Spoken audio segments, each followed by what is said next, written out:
Hi dear friends, ഞാൻ ഇന്ന് വന്നിരിക്കുന്നത് ഒരു ബ്രേക്ക്ഫാസ്റ്റ് റെസിപ്പിയുമായിട്ടാണ്. അപ്പോൾ അതെന്താണെന്നും എങ്ങനെയാണ് ഉണ്ടാക്കുന്നത് നോക്കാം. വീഡിയോയിലേക്ക് പോകാം. ഞാനിവിടെ 2 കപ്പ് വറുത്ത പച്ചരിപ്പൊടിയാണ് എടുത്തിരിക്കുന്നത്. അതിലേക്ക് 3 കപ്പ് ഉപ്പിട്ട് തിളപ്പിച്ച വെള്ളം ചേർത്ത് നന്നായി കുഴച്ചെടുക്കുക. അതിനുശേഷം അതിലേക്ക് 1/2 കപ്പ് ചിരകിയ തേങ്ങ, 1/2 സവാള ചേർത്ത് ഒന്ന് ചതച്ചെടുത്ത് അതുകൂടി നമ്മൾ കുഴച്ച് വെച്ചിരിക്കുന്ന മാവിലിട്ട് നന്നായി കുഴച്ചെടുക്കുക. കുഴച്ച് നമുക്കിതൊരു ഉരുളകളാക്കി എടുക്കണം. ഇതിൻ്റെ പകുതി ഭാഗം മാത്രം ഞാൻ എടുത്ത് ഉരുളകളാക്കുന്നു. അതായത് ഒരു കപ്പ് കൊണ്ട് നമുക്ക് ഏകദേശം 5 ഉരുളകൾ കിട്ടും. ബാക്കി മാവ് ഞാൻ മാറ്റി വെച്ചിരിക്കുന്നത്, അതിനെക്കൊണ്ട് വേറൊരു വിഭവം ഉണ്ടാക്കുന്നത്. അതും നമുക്ക് ഈ വീഡിയോയിൽ കാണിക്കുന്നുണ്ട്. അപ്പം നമ്മൾ ഉരുട്ടി വെച്ച ഉരുളകളെടുത്ത് ഒരു ഇഡ്ഡലി പാത്രത്തിൽ വെച്ച് 20 മിനിറ്റ് നമുക്കത് വേവിച്ചെടുക്കണം. വെന്ത ഉരുളകൾ നമ്മൾ ചെറിയ പീസുകളാക്കി മുറിച്ചെടുക്കുക. ഒരു ഉരുള നമ്മൾ ഏകദേശം ഒരു 8 പീസാക്കി മുറിച്ചെടുത്തിട്ടുണ്ട്.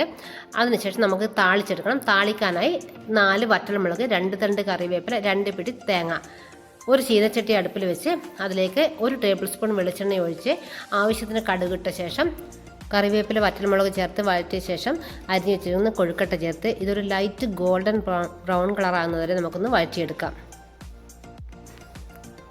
അതിനുശേഷം നമുക്കിതിലേക്ക് 2 പിടി തേങ്ങ കൂടി ചേർക്കാം. തേങ്ങ എപ്പോഴും നമ്മളിത് തീ ഓഫ് ചെയ്യുന്നതിന് തൊട്ട് മുന്നേ ചേർക്കുന്നതായിരിക്കും കൂടുതൽ ടേസ്റ്റ് ഉണ്ടാകുക. അപ്പോൾ അങ്ങനെ തേങ്ങ കൂടി ചേർത്ത ശേഷം ഒന്നുകൂടി വഴറ്റിയ ശേഷം നമുക്ക് തീ ഓഫാക്കി വെക്കാം.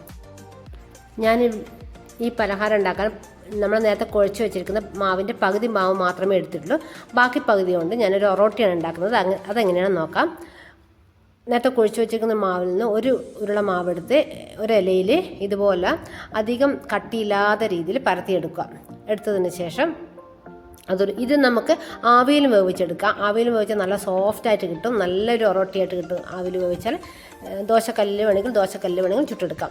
ദോശക്കല്ലിൽ വെച്ച് അതിനുശേഷം അതിൻ്റെ മുകളിലേക്ക് ഒരു ഇല കൊണ്ട് അടച്ച് വെച്ച് 2 വശവും വേവുന്നത് വരെ തിരിച്ചു മറിച്ചു വിട്ട് നമുക്കിത് വേവിച്ചെടുക്കണം.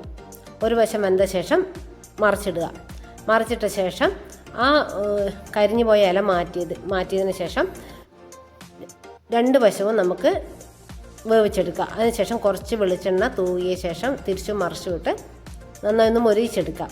അങ്ങനെ നമ്മുടെ 2 വിഭവം ഇവിടെ റെഡിയായിരിക്കുകയാണ്. നല്ല ടേസ്റ്റാണ് ഇത് കഴിക്കാൻ വേണ്ടിയിട്ട്. അപ്പോൾ നിങ്ങളൊന്ന് ട്രൈ ചെയ്ത് നോക്കാം. അപ്പോൾ വീഡിയോ ഇഷ്ടപ്പെടുകയാണെങ്കിൽ അതിനെ സപ്പോർട്ട് ചെയ്യുക. അപ്പോൾ അടുത്ത വീഡിയോയിൽ നാളെ കാണാം. ബൈ.